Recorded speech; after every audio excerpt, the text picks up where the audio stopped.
Hey, and welcome to the highlights of episode number 209 with Ira Israel.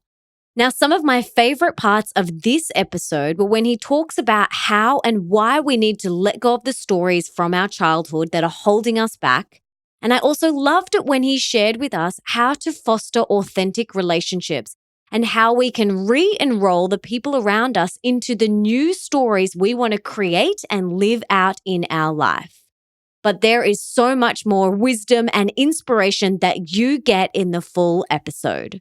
So to listen to the full podcast and get all the info in the show notes, head on over to melissaambrosini.com/209 right now. Ira, it is so great to have you on the show. Now, can you tell us about your story and how you got to where you are today doing the work that you now do? Well, on January 6, 1985, there was a very bad car accident. I was in the passenger seat and I had my face blown off of my head and my femur shattered into 200 pieces. And normally you die, you bleed out because your femoral artery is pierced. And after being removed from the passenger seat of the automobile and spending weeks in the hospital in traction, I started to ask all these existential questions that teenagers usually ask. And I'm a slow learner, I guess, because it took me 25 years to get the answers that satisfied me. But for 8 years after the car accident, I studied philosophy and I ended up living in France, really falling in love with film and learning about just the human experience and how other artists portrayed it through film and literature and painting. So that was 8 years. And then in January of 94, I was in Thailand and I'm quite a large person.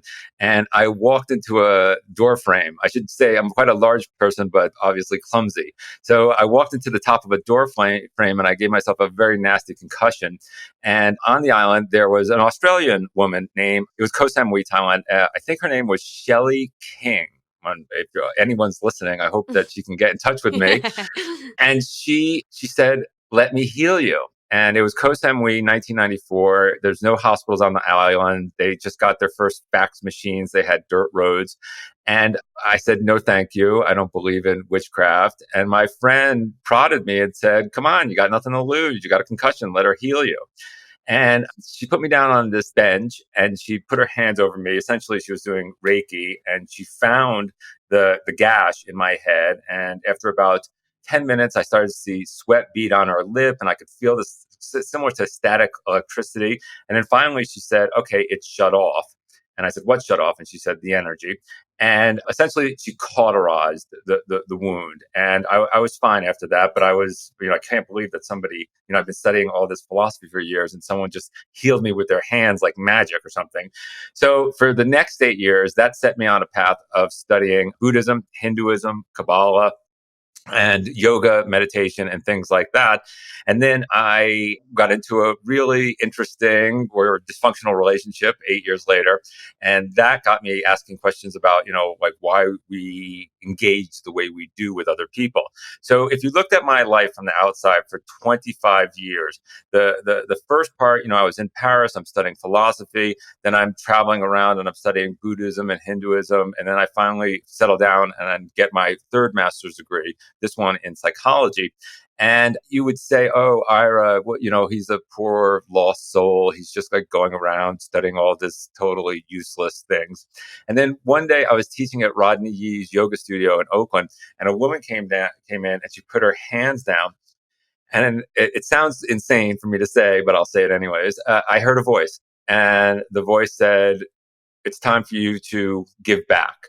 And after those 25 indulgent years of studying philosophy, spirituality, and psychology, it all came together. And I walked over to her. I don't even know why I said this, but I said, "How would you like to make a yoga DVD?" I didn't know this woman. And she just laughed. And that afternoon, I put an ad on the internet and we shot the next week. I made yoga for depression and anxiety. It became a bestseller. And then after that, I made mindfulness for depression, mindfulness for anxiety. I started teaching at the Esalen Institute. And for the past 10 years now, I know I've been living my purpose in just, giving back all the things that I took in during those first 25 years. Wow. Holy moly. That is some journey, that's for sure. Your book How to Survive Your Childhood Now That You're an Adult. This book title 100% caught my eye. When I first saw that title, I thought, what the hell is this all about? And I was immediately intrigued. And this book is all about, it's a step-by-step path to recognizing the way of being, the habits, the stories, the patterns that we create as a child, and how to transcend them with compassion and acceptance so that we can step into the fullest expression of ourselves and so that we can cultivate the authentic love and authenticity that we were born with. Right. So tell us why this work is so important and why we need to do this inner work. So 10 years ago, I noticed these epidemics in our country of depression and anxiety. There's 22 million Americans who woke up this morning and took antidepressants. And, probably the same number of people take anti-anxiety. So I started to ask these questions like, why does this exist? And I go through the book and I sort out like what I think the answers are. And then I wanted some solutions. So for me, the only panacea or your best hope at keeping yourself at the high end of the happiness spectrum is authenticity. Now, unfortunately, I live in a culture where we're taught to create a false self in order to survive our childhoods and get our emotional and psychological needs met the best we can as 7. And whatever persona that you developed when you were 7 or 10 years old, you should be happy about. You shouldn't regret it. If you were the sarcastic person, if you were the jock, if you were the geek, if whoever you were when you were 7 or 10, that helped you get your emotional needs met then. Unfortunately, that persona is probably now hindering you from getting the authentic love you want now that you're 35 or 45. So what I tried to do is develop a methodology so that you could cultivate this authenticity. And as you know, it's attachment, atonement, attunement, presence, and congruence. So attachment is just being aware of your primary attachment dynamics. And I love this quote from Harville Hendricks. He says, the subconscious purpose of marriage in America is to enable us to complete our childhood. Our parents had deficits. Those deficits wounded us. Those wounds became defense mechanisms, and those defense mechanisms became our personalities. And we'll always be attracted to people who can replicate the dynamics of one or more of our primary caregivers. And Marianne Williamson goes one better, and she says, if your partner can't replicate those dynamics, you'll train them to. So there's a wounded child in all of us who's trying to get the unconditional love from whatever parental figure that a wounded child thinks they failed to get. And we go through the rest of our lives seeking these things. And basically, we just get triggered and we end up going down into rather dark holes because it's a fruitless journey, particularly if your parents are no longer with us, right? So for me, knowing your attachment dynamic, knowing whether you think the world is an inherently safe place and secure and you can securely attach to people and they're not going to stab you in the back. And by the way, that was from the initial test from the 1969. That was only 33% of the people who knew that they could securely attach to other people. So we have this other epidemic in America in particular of people who really don't know how to securely attach. And the one thing that corresponds with happiness is our quality of intimate relationships. Can we securely attach to people? Money doesn't matter that much, over $80,000 a year. Sex doesn't matter that much, but can you really, do you have 5 people who you could call right now and say, meet me at the hospital? Basically, that's what makes people happy. Knowing that somebody has your back and that you have someone else's back. So for me, if we have this wound from when we're like 2 weeks old or 3 weeks old, when our parents, one of the signs of wealth in this country is when a baby has its own room. And there's a theorist from my community who said, when the first time you put a baby down, you say, okay, we're going to sleep in our bed. We'll be back in 8 hours. The baby thinks you're killing me. And it's this betrayal wound, this terrible primal abandonment. And so when you're fired from your job or your spouse cheats on you when you're 35 or 40 years old, what you're really doing is reopening that terrible primal abandonment wound. So for me, knowing your attachment style, and it doesn't take a long time. It's just creating a narrative of why you believe the things you do about the world. Can you securely attach to people, or are you anxiety ridden? I mean, the most interesting thing to me is avoidant. So that's when, someone just avoids attaching because they know they'll get hurt again and it'll be very detrimental. So knowing your attachment dynamic is the first part of being authentic. The second part is atonement, or as I say, at one-ment, which means cleaning up your past so that you can show up authentically for the present.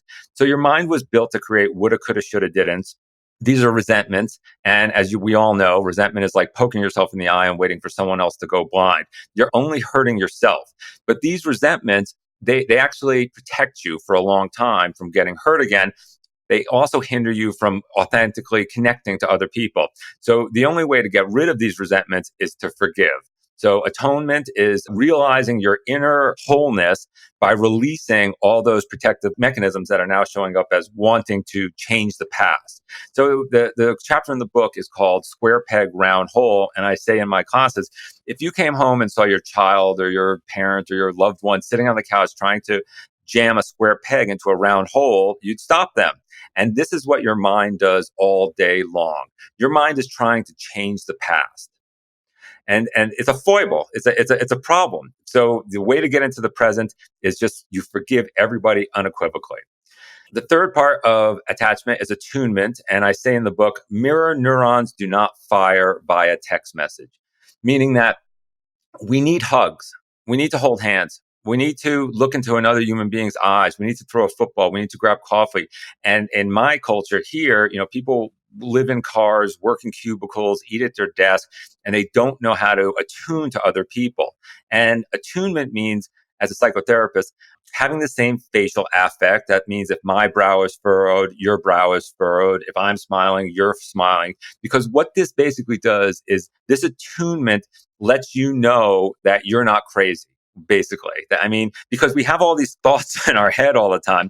And when you sit there with a psychotherapist or with a partner or with a friend, and they're sitting there with the same facial expression as you have these mirror neurons and they fire and they say, wow, I'm not totally batshit crazy. There's someone else who is sitting there with me.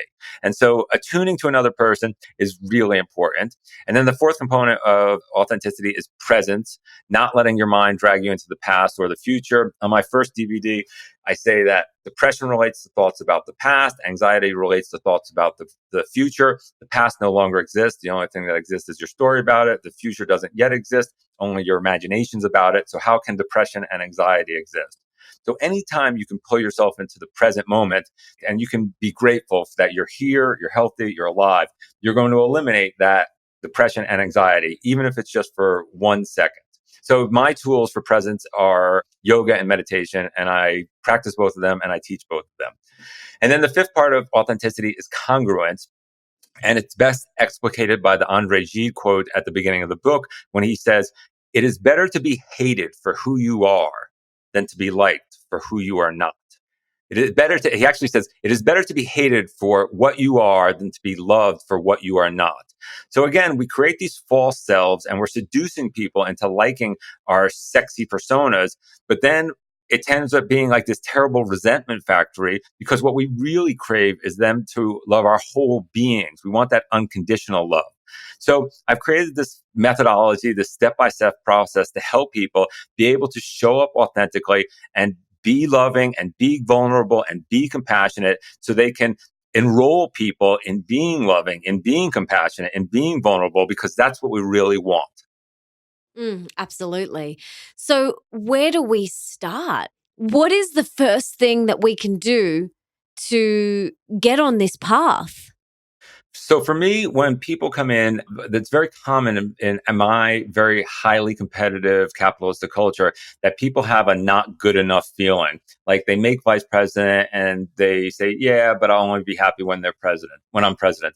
Or they have a boyfriend and then they say, oh, well, I'll only be happy when I'm married, or I'll only be happy when I have a child, or whatever. It's always like kicking the can down the road for happiness.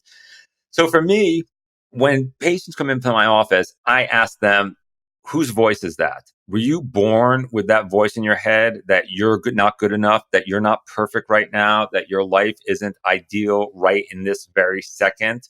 Because language creates reality, and we all learn how to think about things. And in my culture, as I said, you go to school, there's only one person who gets the highest mark in the class, and then everyone else is basically not good enough. And then, interestingly, because I deal with a lot of very high powered patients, even those people who were prom queen and number one and went to Harvard with perfect scores, those people also have they suffer from the imposter syndrome, and they don't really believe the accolades on the outside. So the problem is endemic in our culture. And for me, the first thing to do is realize that these thoughts are not you. They're there because of other reasons, whatever you want to believe in, whether it's karma or psychology or some combination thereof. But really, you just have to go back and create a narrative about why you think the things that you think, how those thoughts got into your head. I mean, basically, replace resentment with gratitude, because your mind was built to keep you safe, and it keeps you safe by creating these fears and things like that. And at some point in time, you have to say, no, I'm safe. I don't have to live in fear. I want to show up. I want to be loving. I want to be compassionate, and I want to have authentic relationships. So you're right. The first part is mindfulness, being aware of your thoughts, where they came from, what they're doing, and then hopefully you can choose healthier thoughts. And do you know what? Something that's really helped me, I see a Buddhist psychotherapist and Awesome. she's amazing. And I love her so much. And she says to me, Melissa, whenever these thoughts come up or whenever these feelings come up, say it's guilt or something like that, Mhm. she says to get curious, to just like go, huh, that's interesting, and to not buy into it. Because, what I would do in the past is like guilt would come up. Oh, I feel guilty because of that. I'm such a bad person and All I right. should have done that. As the shoulda, woulda, coulda, didn't, what you said Mhm. before. But for me, it's like this has really helped me. So when these thoughts or these feelings arise, just like get my detective curious hat on and go, Exactly. huh, that is so interesting. For me, the most interesting thing is that our core wounds, whatever they may be, and what I've noticed is that a lot of times it's some sort of betrayal or abandonment.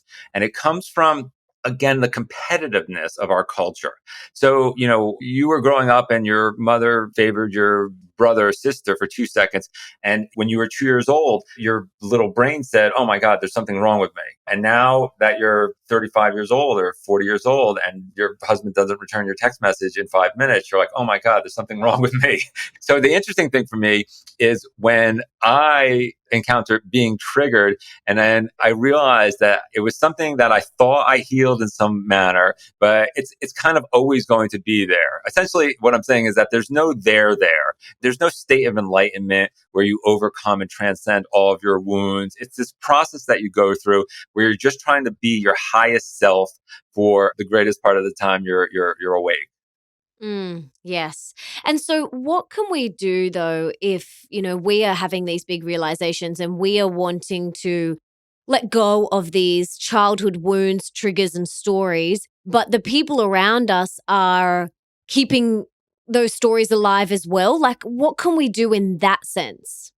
You have to re-enroll them in a new story. And that's fascinating to me. I'm going to tell you a joke because this is so funny, and then we'll go into it.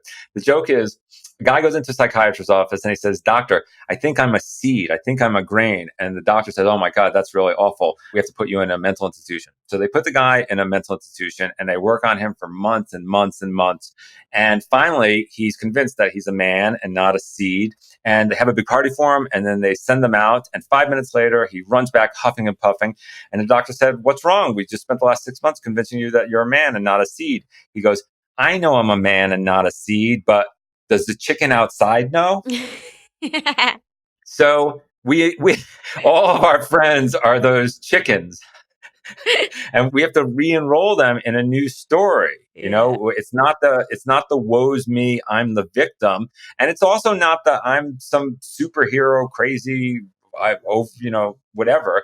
Like, we just have to have them be committed to our higher selves. And how do we re-enroll them? just you tell them the new story and you say, I want to clean up my past. Like I've been languaging this phenomenon in this way as me as the victim. And I don't want to be seen like that anymore. So like anytime I say I was almost killed in a car accident, just turn to me and say, are you almost pregnant, Ira?